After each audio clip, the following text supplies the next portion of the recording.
What are some of the causes of hypertension and what can you do about it?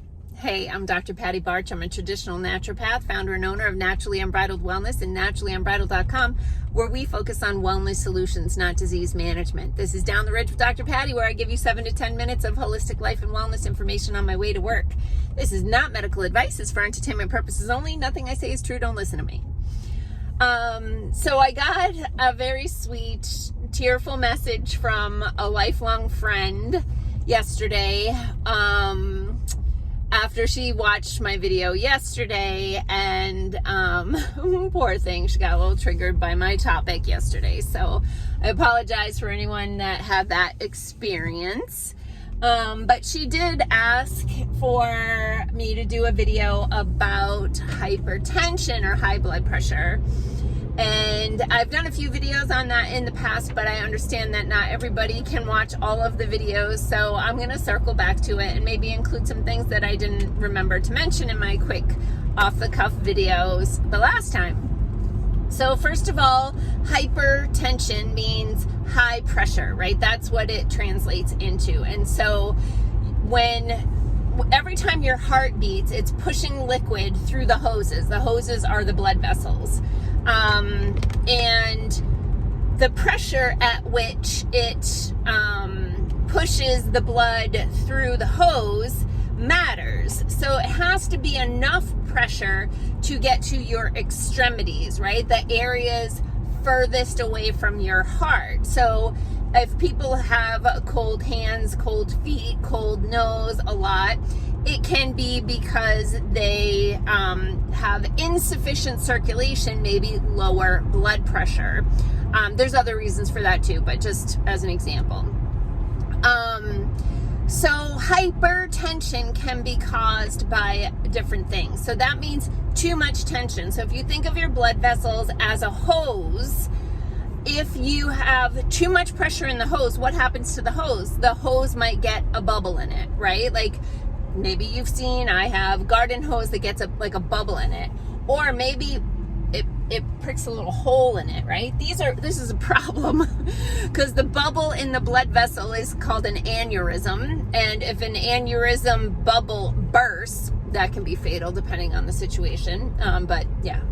And then the pinprick, pops a leak in the hose. If that happens in the brain, that's a stroke. If it happens elsewhere in the body and it's not that big of a leak, your body might be able to patch it without it causing you, maybe you may not even know that it happened, but maybe you develop a bruise that you had no idea where it came from, or other symptoms. So anyway, I'm just going to talk about maybe some of the reasons why people might have high blood pressure and some of the things that I might recommend clients take a look at when they come to me and either they have high blood pressure and they don't want to go on medication, or, look out squirrel, they aren't responding well to their medication. And so I have seen clients come into my office on 3 different high blood pressure medications who still have high blood pressure. So like, why are you hitting it with a bigger hammer? You need a different approach. So some of the things that I have talked about before with high blood pressure is to make sure that you're drinking enough water. Because if you don't have enough water and you're slightly dehydrated, your blood volume goes down, and in order to get the blood through the blood vessels, your body puts its thumb on the hose to make it go a little further, a little faster, squeeze down, because your blood volume has decreased because you don't have enough hydration. So the rule of thumb for hydration is body weight divided by 2 in ounces. So if you're 150 pounds, you would drink 75 ounces of water, give or take. Now, a big problem with hypertension is mineral imbalances. So sometimes it's too much sodium, right? You hear all about that. And these are not people who are cooking for themselves in most cases. These are people eating a lot of highly processed food, prepared food, fast food, because those foods are loaded with sodium, often in the form of monosodium glutamate. And so they have too much sodium, which is dehydrating, leads to the same effect I just mentioned. However, there are people who drink too much water. And I've seen this. I've seen like 115-pound tiny little women drinking a gallon of water a day. That's too much.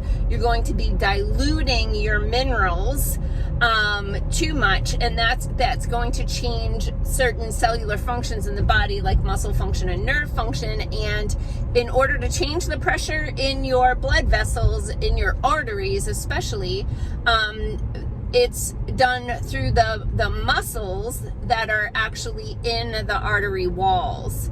So you want to make sure that you have good mineral balance. So not overhydrating, not underhydrating.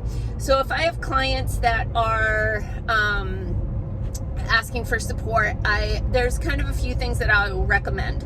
So one is Spectrolite. So Spectrolite is a mineral solution that I carry in my office. It has 72 ionically charged trace minerals in solution. So it hits a lot of trace minerals that a lot of people can be deficient in. And I have seen great results with a variety of different cardiovascular symptoms when we get the right mineral balance into the person. So I might start with Spectrolite. Depending on the case, I might also recommend magnesium bisglycinate or magnesium glycinate. There's several different types of magnesium. They're all good for one reason or another. I just prefer the magnesium bisglycinate for hypertension and for other things, and that I have in my office in my private labeled brand, and it's called Calm.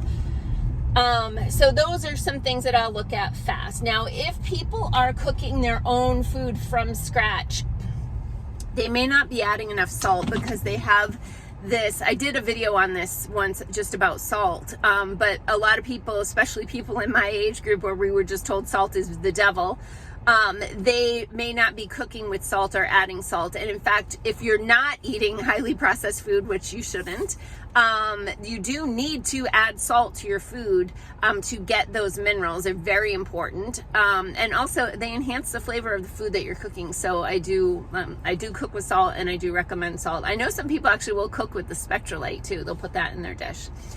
Okay, so trace minerals, magnesium.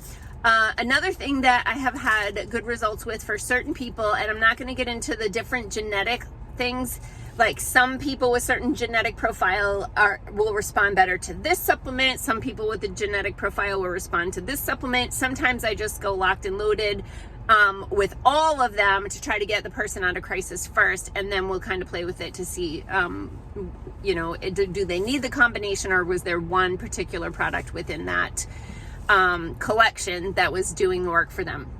So one thing is L-arginine. Arginine is amino acid, and that can help with the production of nitric oxide, not nitrous oxide, which is what you get at the Grateful Dead concerts. Nitric oxide, which is an antioxidant that causes blood vessels to relax.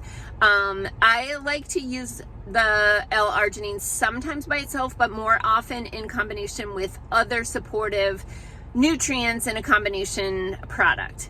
And then the last thing that I'll mention today that can be a genetic. So if it's like, my dad was fit and healthy and had a good lifestyle, exercised regularly, but he still had hypertension, right? If that's the case, and you see like genetically people in your family have these cardiovascular events, it may be that they have a problem, a genetic situation where they're not properly processing a molecule called homocysteine, and a supplement that has trimethylglycine or TMG in it can sometimes help with the people who have this homocysteine imbalance. So I have a product in my office called Homocysteine Supreme that has the trimethylglycine and some other supportive nutrients that can be helpful as well.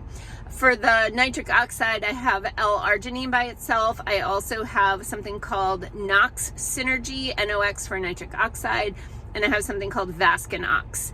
And all of the products, you know, they all work, and they all work for different people. And so that's why I have a collection of these products and not just one thing.